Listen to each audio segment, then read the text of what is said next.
Can you speak English? ¿Você fala portugués? ¿Puedes hablar español? In this video, we're going to talk about mastery of a language.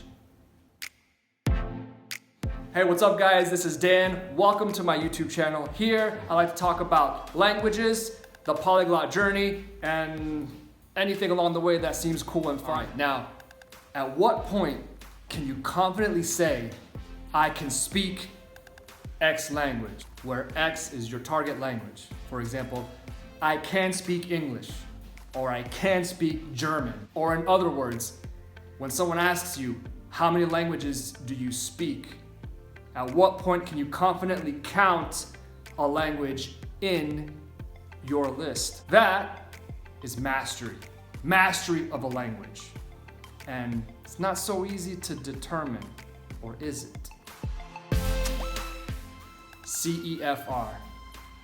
Now, hey, it's international, widely used, and it definitely is a way to measure levels, to measure mastery. However, I don't pay attention to it. I don't.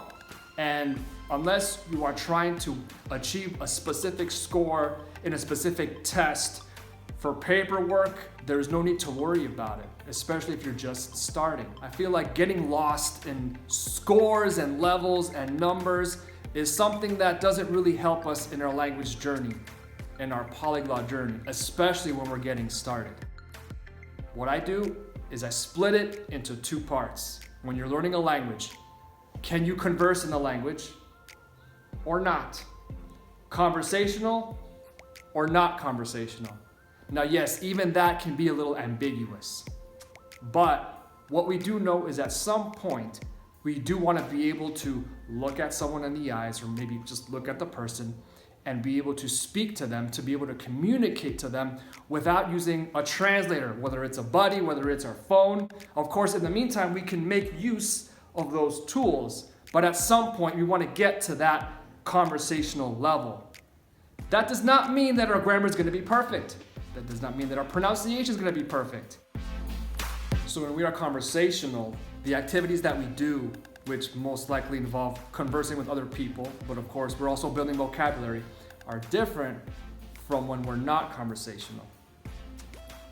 Different activities that can help build us to get to the point where we are conversational, and then from there going forward, we can polish what we have.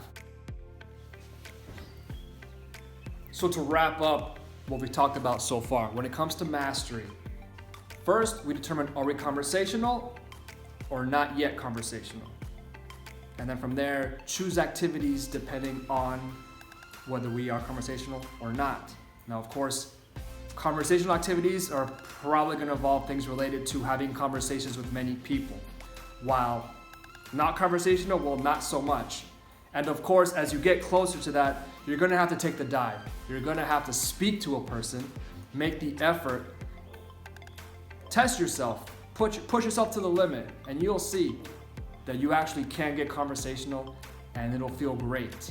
Now from there, as far as the CEFR goes, you'll come across it. If you want to travel to a country, if you want to study at a university, the requirements, TOEFL, for example, is a really big one. Depending on what university you're going to, there are different exams. You will come across that gatekeeper of you need to be A1, B1, C1, etc. When you come to that point, hopefully you will be conversational. Hopefully you would have already a good grasp of the language to further polish. And if not, well, looks like you got some work to do. We're gonna focus on the other talking points in other videos. Check them out here, wherever they show up. You guys have a good one. Catch you in the next one. Peace.